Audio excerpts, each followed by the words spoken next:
Before founding World Telehealth Initiative, I wouldn't have assumed that half of the world's population lacks adequate healthcare access.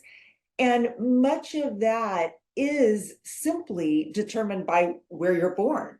So global healthcare is certainly not equitable. It's kind of synonymous to Uber. You know, if you need a ride, you just go to Uber and you get a driver. Same thing with global healthcare. We think of ultrasound primarily for OBGYN, but now it has become like a diagnostic tool of choice in the US for everything from vascular conditions, diagnosing pneumonia. You can see a detached retina. It is super powerful. In one of our early programs in Nigeria, the device landed, at the airport. It cleared customs, and then we kept checking in. Are you ready to start? And they're like, no, we can't get the device. There's too many robbers and bandits on the road, and they really wanted and needed that device, and so they didn't want to risk it. Welcome to the Digital Health Transformers podcast series. This podcast explores the dynamic world of healthcare innovation, one conversation at a time. I'm your host, Nicole Guevara, and today we have an inspiring guest at the forefront of transforming the healthcare landscape. Today, we have a remarkable person with us, someone whose work shapes the global healthcare sector. I'm thrilled to introduce our esteemed guest, Sharon Allen. Sharon is the co-founder and chief executive officer of the World Telehealth Initiative, an organization she co-founded in 2017. Under her leadership, WTI developed an innovative model that leverages remote humanitarian physicians and nurses to provide sustainable medical expertise to vulnerable communities worldwide via telehealth. Under Sharon's guidance, WTI has successfully implemented remote specialist care and training in over 45 under-resourced clinics and hospitals worldwide. She's also a prominent speaker at the global health conferences, including the White House Telehealth Innovation Summit and Nigeria's Healthcare Today Forum.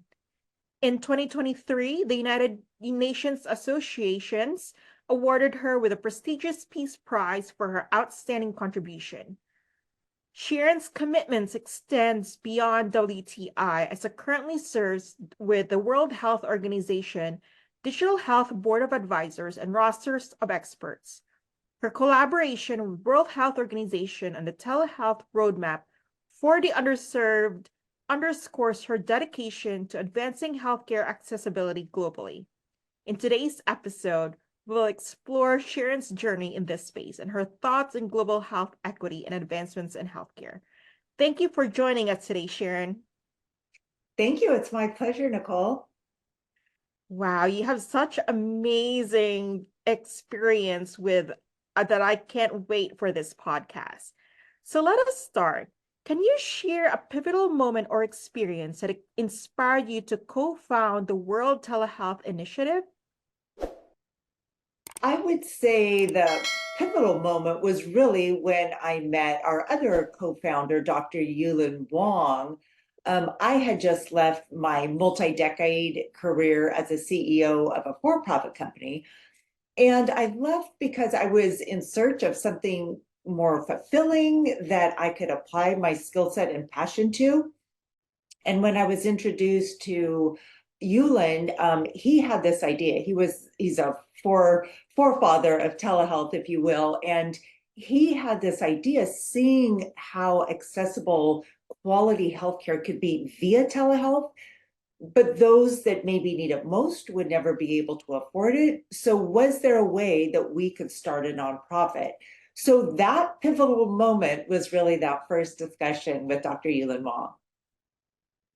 Wow, that's also in 2017, meaning it's before COVID, where telehealth during COVID blossomed. So you were way ahead of your time together with him. So how has this journey shaped your perspective in global health equity? Before founding World Telehealth Initiative, I wouldn't have assumed that half of the world's population lacks adequate healthcare access. And much of that is simply determined by where you're born. So global healthcare is certainly not equitable. Um, and the amazing finding on this journey is that there is a solution. We can make an incredible impact. Sounds great. Absolutely. I remember when I did my medical training in the Philippines, there were definitely some outskirts in the communities that do not receive medical treatment solely because they are very remote. So this is actually a great initiative to launch in underserved, under-resourced countries, and I'm so glad that you started this. Speaking of telehealth technology, as the CEO of WTI, you've been in the forefront of implementing telehealth solutions. How do you envision emerging technologies further revolutionizing telehealth in the coming years? So, first of all, we are extremely fortunate at WTI to partner with Teladoc Health, who donates their advanced telehealth technology that we in turn use for our programs. But in addition to that, I'm aware of their deep dive now into AI. And with that, World Telehealth Initiative would hope to leverage that technology, into the future. So that's very exciting. The other novel technology that's not seen in the profit sector is the matching platform that we're developing. And it will seamlessly match a low resource clinic or hospital request with the ideal medical provider that can fill that need. For example, if a provider in Malawi, maybe it's a GP, and a patient comes in and with an ectopic pregnancy and they're not sure what to do, they can put that request into the platform, and then that goes through the algorithm we've developed to find an OBGYN experienced with ectopic pregnancies that is available at that time, speaks the local language if necessary. Most of them speak English. And then a session is scheduled so they can collaborate together and make sure that patient gets their appropriate health care. Wow, that's actually very advanced in its years because right now, if you have questions clinically, sometimes you go to your leader or your consultant, but having that in the grasp of your fingertips, just a few hours within seeing the patient, is definitely life-saving. That's such a great initiative. Are The there any Oh, specific? sorry. I was just going to say one more thing about the Sure. platform. It's kind of synonymous to Uber. If you need a ride, you just go to Uber and you get a driver. Same thing with global healthcare. If you have a healthcare need, you just enter our platform, express that need, and you'll get the expertise you need. So that's, the eventuality of this technology that we are building. And it's not seen in the nonprofit sector because it does take resources, of course, to develop, but we have committed to that, and it's well on its way, and we're using it already in the early stages. That's just great. Are there any specific telehealth technologies or innovation that have shown some notable success in under-resourced clinics, and how have they impacted patient care? So in our programs, we use the Teladoc. It's called an RP light, and the RP stands for remote presence. And that indicates that it's as if the provider, wherever they are in the world, it is as if they're in the room. The devices are, purpose-built medical grade equipment. And the amazing thing is they can also be diagnostic enabled. For example, if the local provider places a stethoscope on the patient they're with, that can be heard through the headset, continents away, so they can collaborate, on what does this irregular heartbeat mean, or the heart sounds, the bowel sounds, the lung sounds. We also use ultrasound devices that are connected to the telehealth device. We're doing this amazing program with Butterfly IQ as a portable ultrasound device and relatively inexpensive. And then a group of our volunteer physicians, this particular group is out of Orlando Health. They are going to be teaching a POCUS, point of care ultrasound training, to many of our site partners. We think of ultrasound primarily for OBGYN, but now it has become like a diagnostic tool of choice in the US for everything from vascular conditions, diagnosing pneumonia. You can see a detached retina. It is super powerful, and our partners haven't necessarily been exposed to that training. So we will combine it with telehealth and do this amazing training program for, partners across the world. So technology is definitely a game changer, and it will advance the healthcare quality for our partners. That's so great. Having the expertise and knowledge and the training that's coupled with those expertise will definitely teach and educate a lot more of the doctors who are not used to using this technology. So, such a great initiative that you actually include training and you include speaking engagements with different experts around that field in order to teach these individuals in their own countries and not having to go to conferences or go to meetings or setups or seminars for those, but really, really good. Thank you for sharing that. Um, my next question is about access to care simplified. WTI has successfully provided remote specialist care in over 45 under-resourced clinics globally.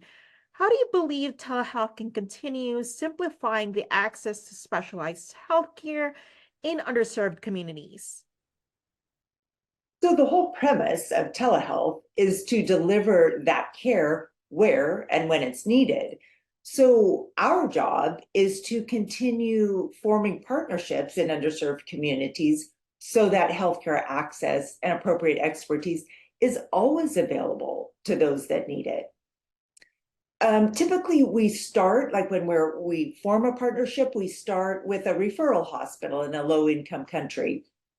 And then as those providers acclimate to the technology and bring it into their workflow and begin to see the value of it, they begin to imagine extending access to their outlying health centers. And so we often create what's called a hub and spoke model, where we started the hospital and lots of international expertise is available when they need it and when they request it. But then they can push out that further knowledge and expertise to their referral centers or their outlying health centers. So, and they can, it's kind of like the train the trainer model. They're getting all this expertise at their hub, but they can disseminate it further into the community. So it's incredible how it will kind of take off, and we've done that in several sites and look forward to growing our current sites even further. I love that model, the train a trainer or hub and spoke model.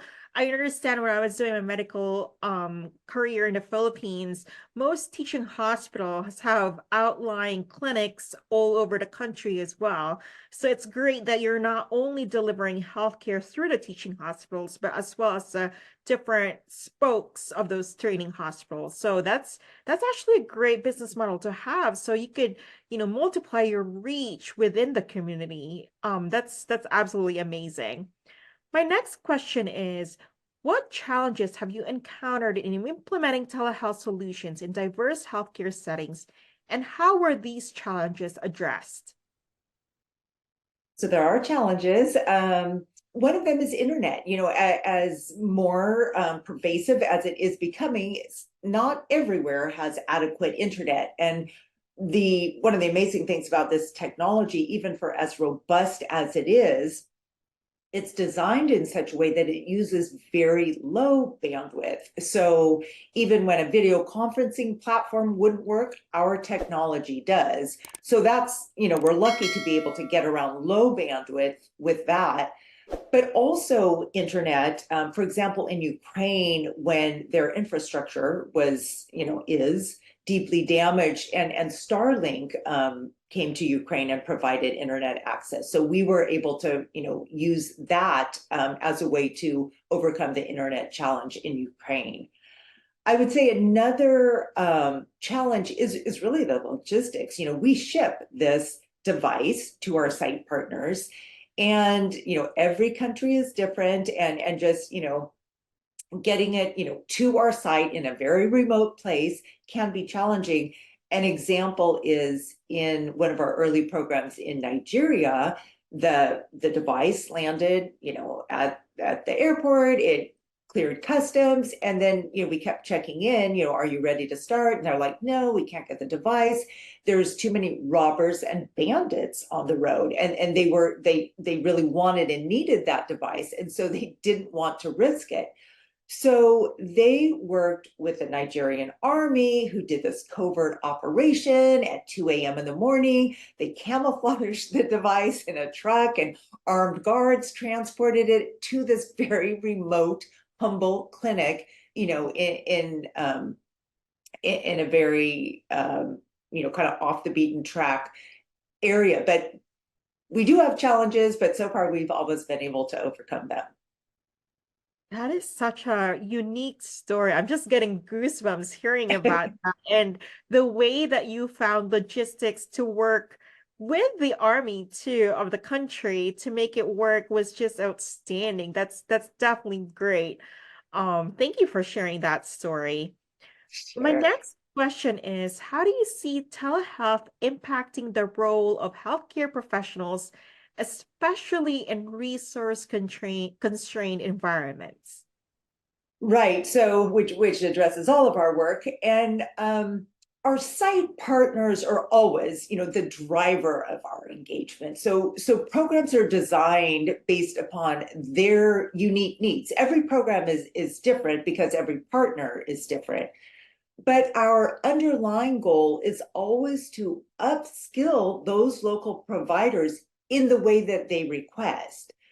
So you can imagine that healthcare professionals in those settings become, empowered with knowledge and skills and confidence that they need to serve their community. It's as if they had a staff of medical specialists under their roof, but they just come in virtually. So that's been, incredible to see. And then on the other side, the volunteering medical professionals, it's been found that their value is really personal fulfillment. And especially since after COVID, they've done studies about, clinician burnout, and X amount of doctors and nurses are said to be leaving the profession. But a small amount of meaningful volunteerism actually reduces burnout and ignites that passion for medicine. So really there's value on both sides of this exchange, which is incredible. And that's one of the reasons why it works. And we have such a robust pool of providers on both sides that want to do this. That's a really good point, especially on burnout too. I understand that with advent of EHR, even it's supposed to help us with documentation. Sometimes there are a lot of pajama times for physicians, but at the same token, it's great that they don't have to worry about documentation for this, I'm guessing. So they don't have the additional administrative commitment, but at the same time, they're sharing their clinical expertise. So it's just a great model overall. It's very rewarding, I bet, to see that your fruits of your labor have come into successful implementation. Um, my next question surrounds about telehealth and health equity drives transformation.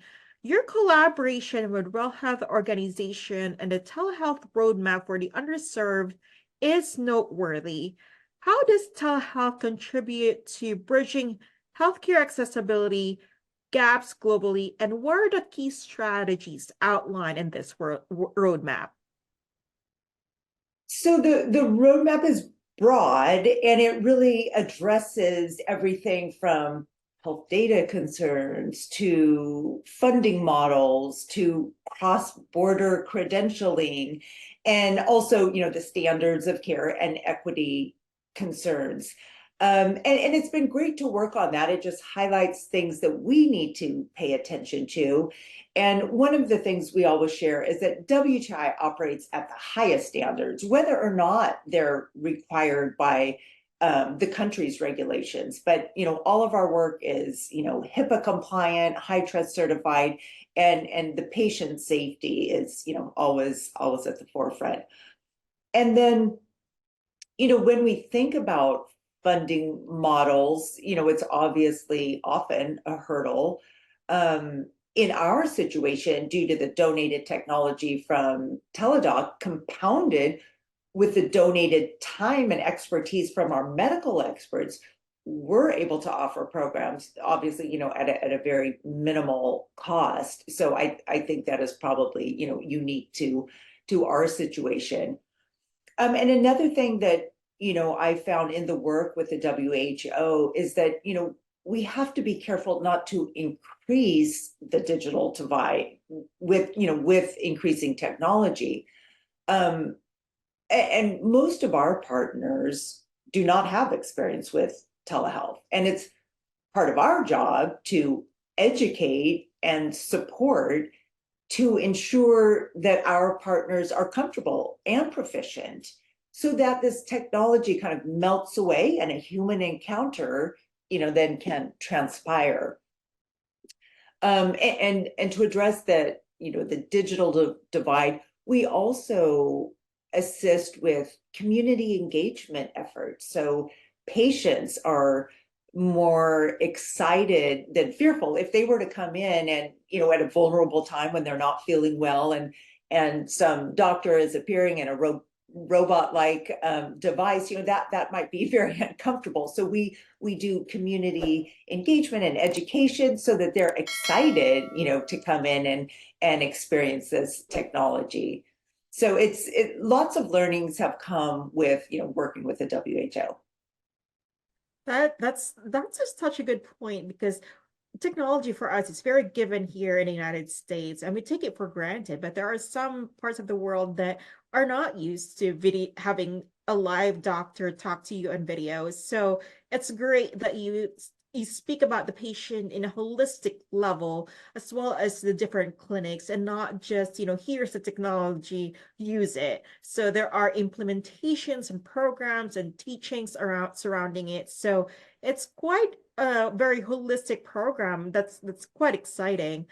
My next question is, in your experience, how has telehealth played a role in transforming healthcare delivery to prioritize health equity on a broader scale? So there have always been, incredible healthcare efforts. Many of which were based on the medical mission concept. But that requires, providers to take days off work and maybe expensive flights and find accommodations, get vaccinations, all of that. So that only allows maybe, 1 or 2% of providers to participate in that way. But now studies show that 80% of healthcare professionals would want to engage in volunteerism in this manner. So now through organizations like WTI, the much greater percentage of clinicians have an opportunity to do this. And that can raise the standard of care throughout the world. So it really does allow such a broader scale than has previously been done. That's a good point, because for instance, is if a physician just wants to do it in one weekday or 2 weekdays a month, then she could still volunteer her time and not having to take a lot of traveling to different countries and whatnot. So it's great that you have that availability open for them. Could you share a specific success story or impact of WTI's telehealth initiatives that has particularly highlighted the transformative power of telehealth in achieving health equity? There's so many I could share. Which one? So one of them just that really does speak to health equity is a young baby girl, was born in Bangladesh, and she had very edematous legs. And her parents didn't think they could care for her, and she became an orphan. So at some point, she was months old at this time, and her caregiver brought her to one of our partner sites, and they weren't sure what her condition was, so they requested a dermatology consult. Um, the dermatologist beamed in and said, no, I would recommend an infectious disease expert. So then they beamed in. They thought it was a rare condition, Milroy's disease, but they said, do you have other infectious disease experts? We like to collaborate. So we connected them to, more of our network providers. And there was this amazing collaboration, and they thought, oh, it could be Graves, and they were sharing research. And these are world-class experts that are all collaborating on an orphan baby girl in Bangladesh. Then there was a pediatric surgeon that said, the best outcome would be vascular node transplant, but it requires digital health instrumentation that they don't have in that area of Bangladesh. And it all boiled down to the best quality of life would involve a simple, um, compression wrapping and a massage technique, lymphatic massage, and her quality of life would be dramatically increased. The local providers didn't know how to do that. We got an expert on that to train them via telehealth. And so it just blows me away that, like I said, this little orphan baby girl in Bangladesh had world-class care, and then her local providers up their skill level to where they can maintain, a much higher quality of life for her. So that's one example.